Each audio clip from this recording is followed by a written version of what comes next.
What's up, guys? Welcome to day 275 of 365 days of practice. I cleaned my kitchen cushions today, and I cleaned my piano bench cushion, and so I am using my piano stool that I use for my organ today, but it's higher than my piano bench, so we'll see how it goes. But it's kind of fun to just like twirl.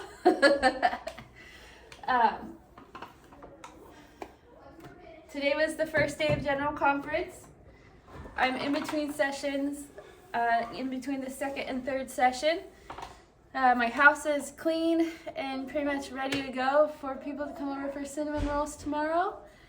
I don't know how many we're anticipating. I haven't counted that, but usually it's around 40, 50, 60 people. It's a lot, but I love it. We invited like 100. It's a lot. And I wish we can accommodate even more than that, because I love doing this. I love feeding people. It's one of my favorite things to like just be one of my favorite things is to be the person that makes somebody smile, like to be the reason for somebody's smile. Like I love making people smile. It's my favorite. I don't need to make people laugh. I mean, I love to make people laugh, and it makes me happy to do that. But like just even smiling, like I feel like that's one of my life's purposes is to help people smile. So, but yeah, general conference was really good. One of my favorite talks was, well, I have two that I really, really like. The first one was by Gary E. Stevenson, and he spoke about being a peacemaker, about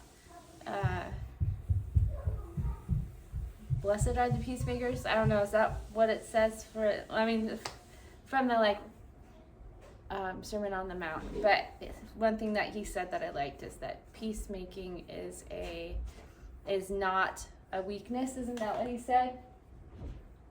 I cleaned the cushion and it's not dry yet.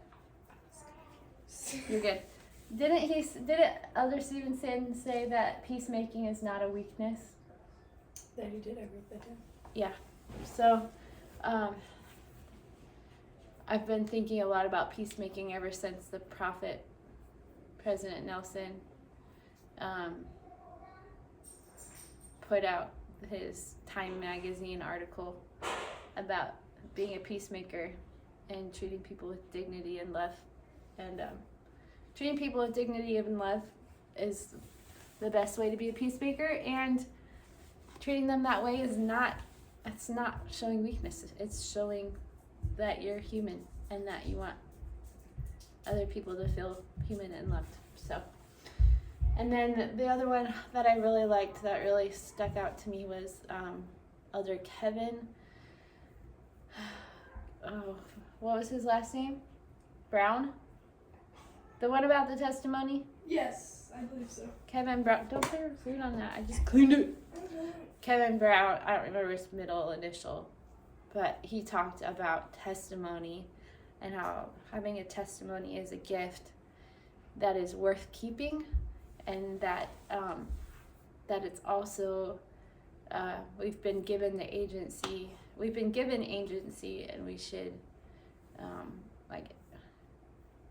we also need to understand that with agency and choice making comes consequences. Every choice has a consequence, whether good or bad.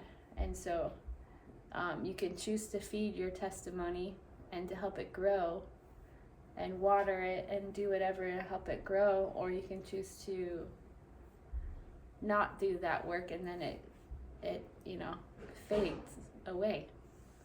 And so it's something that is worth doing the work for, and it's worth feeding, and you got to feed it every day, every day. So it was just a great talk. Oh, I was going to. So I love. Actually, really, I'm having too much fun being on this right now. I'm gonna pull up.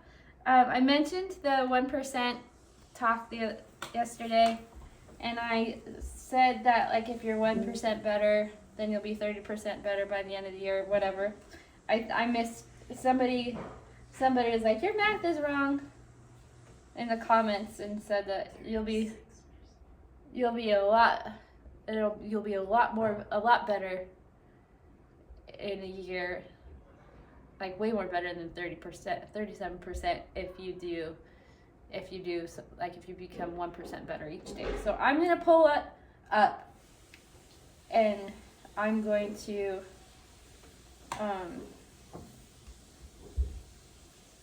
I'm going to read you the quote from it, because I wasn't good at coding it. Would do 360% better? You got a percent better each day. 365% better if you are better each day? Because that's 1% each day. Maybe it's just 1%. Let me look.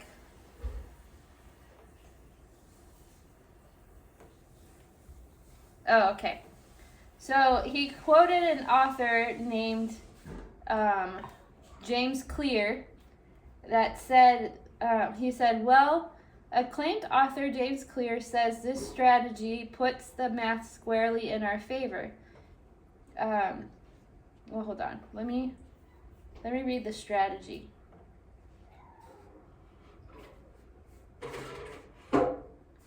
So the coach that I talked about that like became England's coach was Sir Dave Brailsford, and he became the coach in 2003.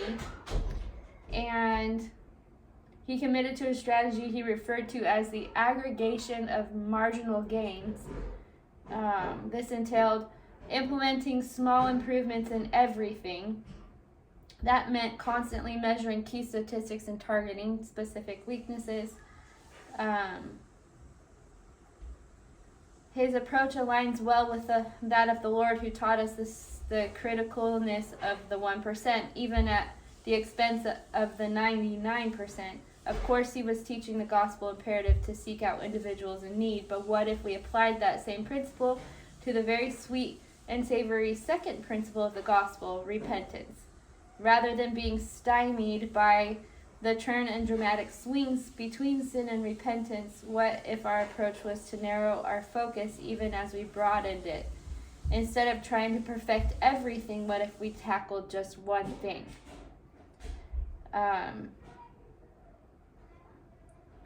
He said, well-acclaimed author James Clear says this strategy puts the math squarely in our favor.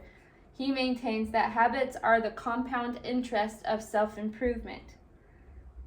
If you can just get 1% better at something each day, by the end of a year, you will be 37 times better. So, and that comes from James Clear in Whitney Johnson. Oh, it's quoted from a book by Whitney Johnson called James Clear, Just 1% Better. So, if it's my math that's wrong, then it's like I didn't do the math. This is from a quote that somebody else said. So you can go search that if you want. But I was quoting who this guy was quoting.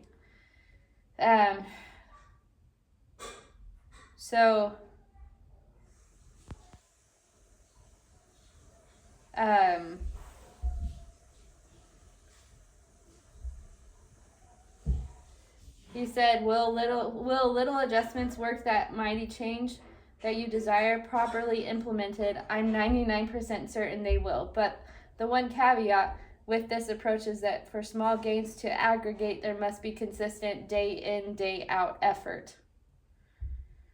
And although we won't likely be perfect, we must be determined to mirror our persistence with patience. Do that, and the sweet rewards of increased righteousness will bring you the joy and peace you seek.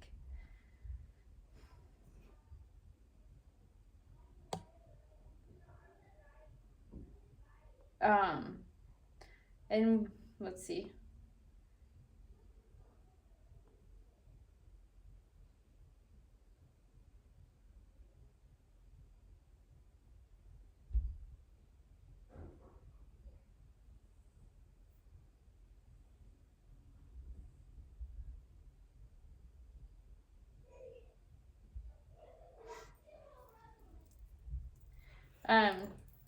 And he quotes Elder Neil A. Maxwell, who was an apostle when I was younger.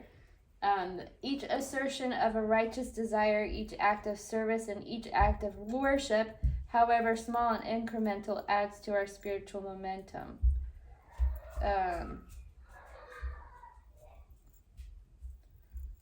It is by small, simple, and yes, even just 1% things that great things can be brought to pass.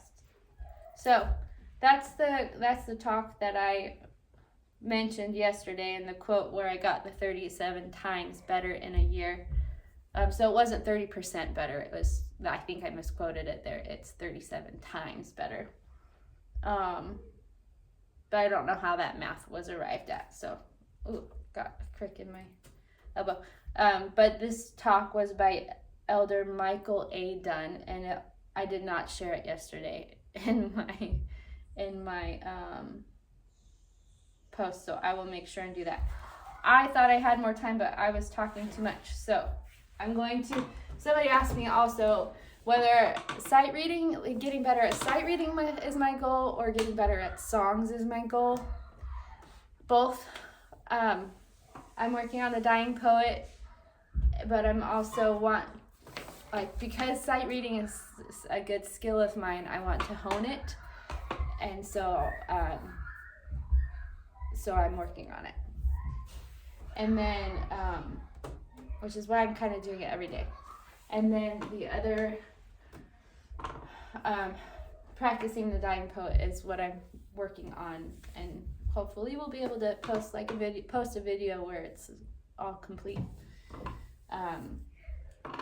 So I'm gonna do some practicing sight reading with Charity because it's nice and short. And then I will work on this a little bit. I have about 15 minutes until the next session of conference starts. So I'm just gonna practice. I was gonna make my frosting now, but I'm gonna make it later. So my kids are acting insane upstairs, but I like having them home, so that's okay. This is that same Charity that my piano teacher wrote in that I got back the other day, and this is number 38, and I'm supposed to play on Dante in this one.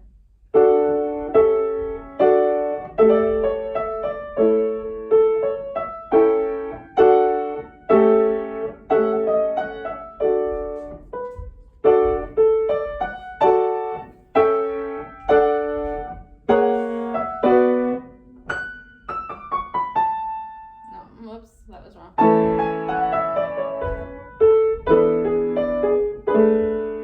I'm gonna repeat it just so I get better.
cute. I'm gonna do one more. Let's see.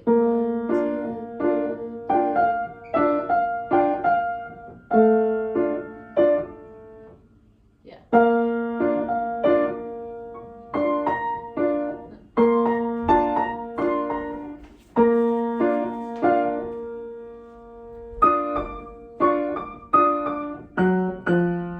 This is weird.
Okay, that was really cute. I really like that. Okay. I'm gonna start on the second page. See how it goes here.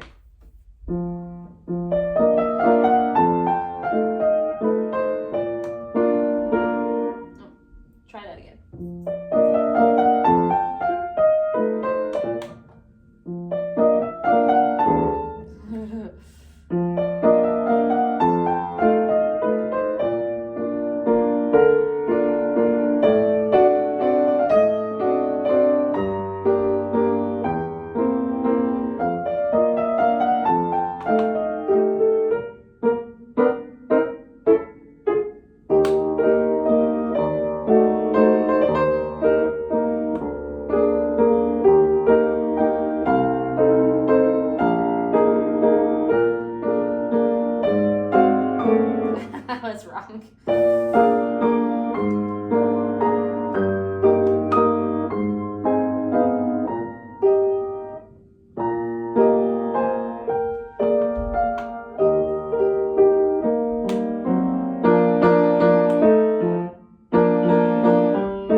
And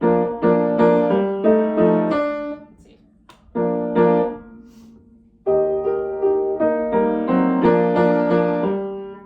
Can't be that loud already.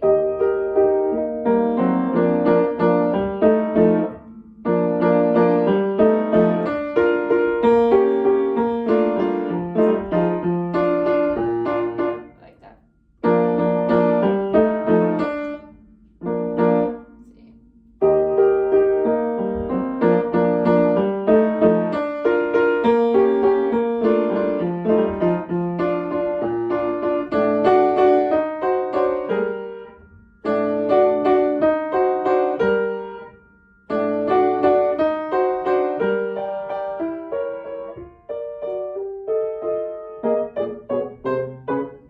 That needs to go slower right there.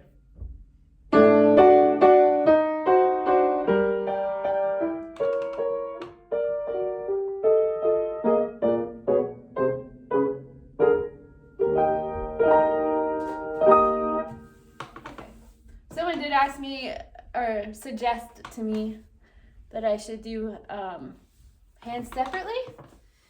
And yeah, sometimes I use that method. I definitely use that method. Not all the time, but sometimes. Especially if I have a passage that I have a hard time with. I'll separate them and then put them back together. So I don't do that all the time. But it's definitely a good technique. And I like doing that because it helps me hear the individual parts and know what one I want to bring out more. So, all right, I'm going to start at the beginning and see how far I go.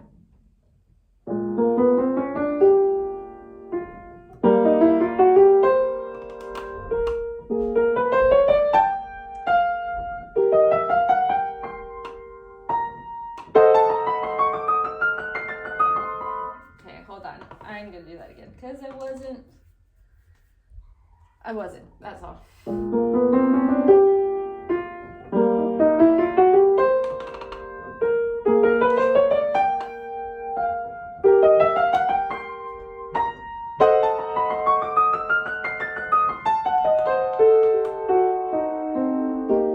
Not the best, not the worst.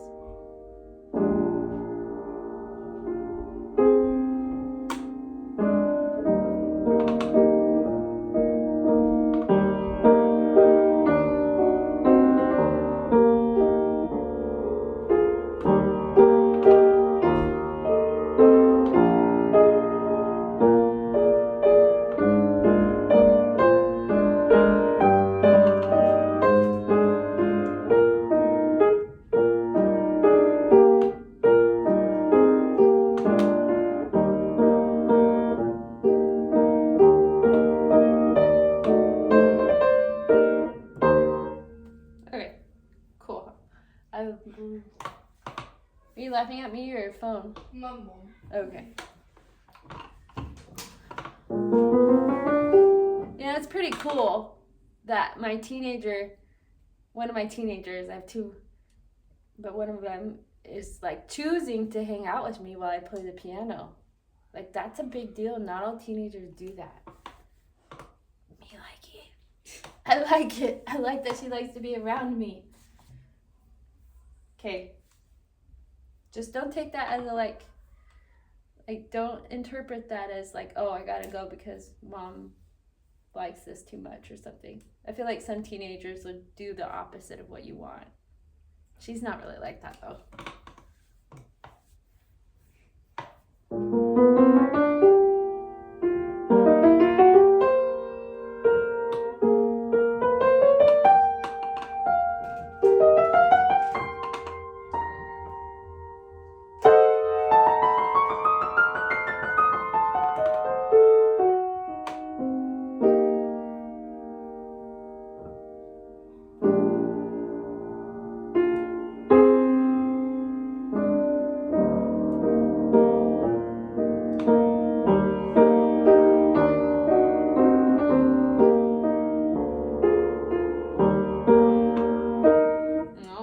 Dang it. It was turning out so good and then it wasn't.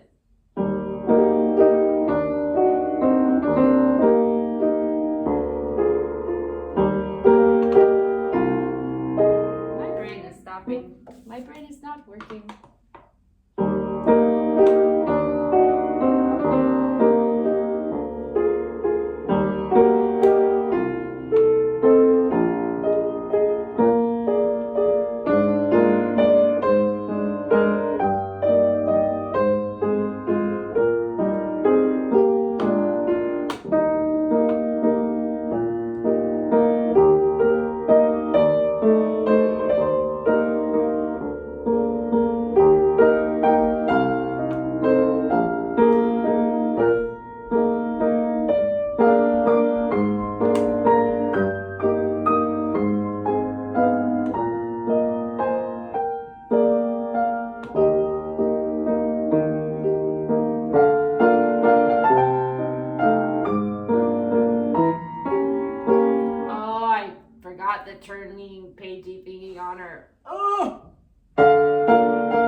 Okay.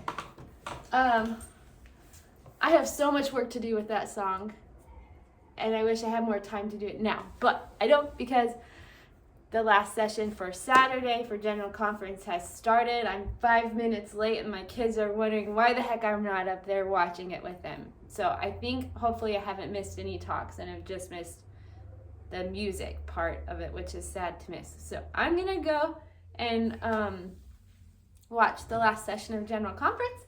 I will check in with you again tomorrow, either after conference is all over or in between sessions or something like that. So thanks for joining me today on day 275. Hopefully I cleared some things up for you, and thanks for joining me on this journey. I will continue chipping away at this song and getting 1% better, or hopefully more than 1% better every single day. Definitely need to do some hands separate in some of the, especially these parts. This part. That part.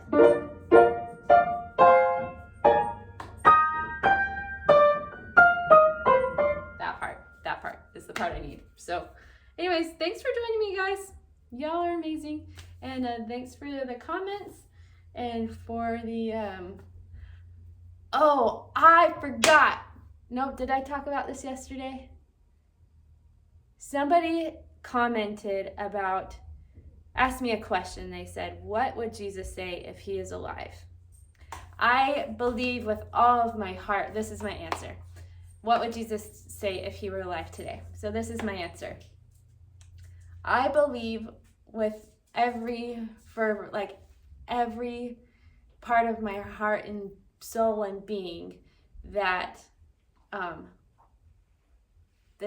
the apostles and prophets in the Church of Jesus Christ of Latter-day Saints are mouthpieces of the Lord, that they have been given a charge to speak the will of the Lord, and what they teach and what they talk about is what Jesus would say today. And the very last thing our prophet said to the world before he died was to be a peacemaker and to treat people with dignity and love and kindness. And so that's what I believe Jesus would tell us, to treat people with dignity and love.